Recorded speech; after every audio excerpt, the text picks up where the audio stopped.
Kung usapang pera kanina nako, hindi naman mawawala ang paborito ng lahat. Syempre, ma'am, ito pinag-uusapan lang natin, promo, mga discount, 70% off, oo, sale, oo, 7.7 ngayon. One take one. Buy one, take one. Bakit ba nakakagana kasi tuwing may discount? Naku, alamin nga natin yan dito sa Pack na Pack.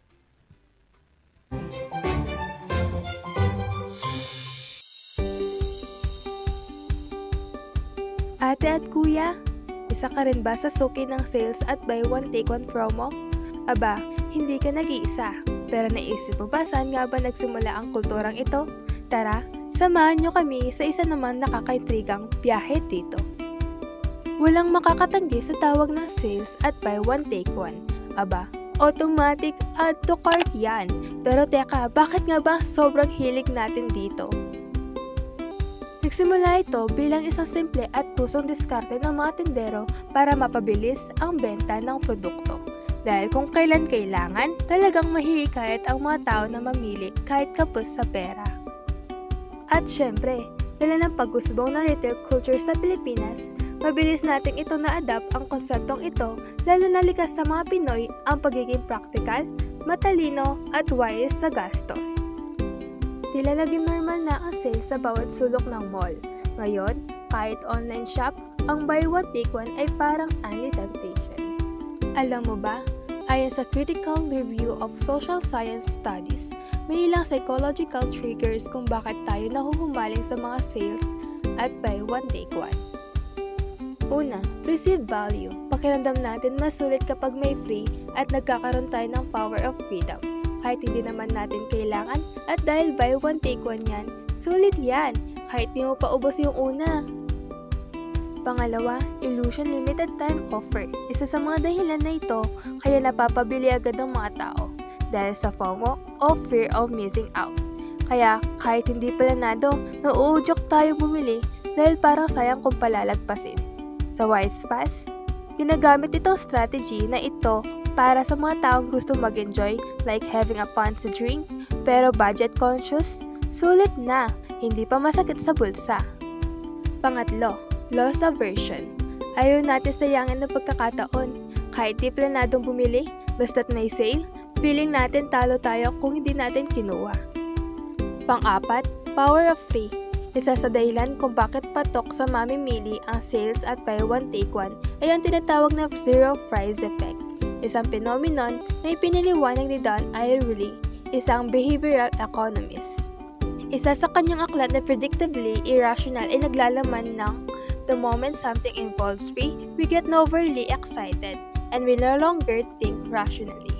Ibig sabihin, kapag may bagay na naka-sales at buy one take one, nawawala ang lohikal na pag-iisip ng mamimili at nagigibabaw ang emotional na zero price effect.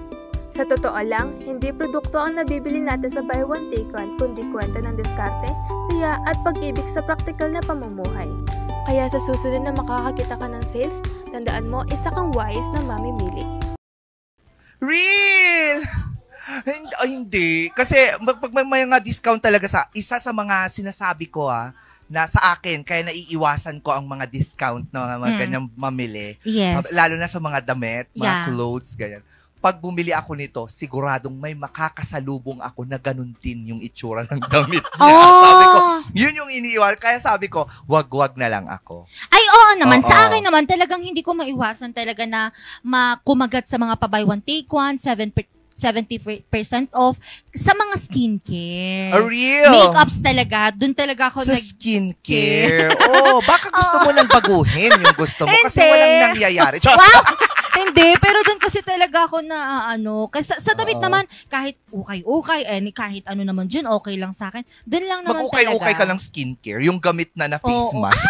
No, wag po yun. Tawagin nga natin si Pharrell, tanungin nga natin siya bilang bata kasi syempre, 17 pa lang siya. Hello, ikaw ba ay may investment na? Wala pa po. Perfect. It start now. You need to start now. Tapos eto, tawag dito, mahilig ka din ba sa mga discounted na mga items? Yes po. Like, sa damit?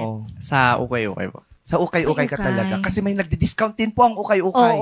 Yung dating 10 pesos nagiging 5, lalo na kapag mas lala na yung amoy niya.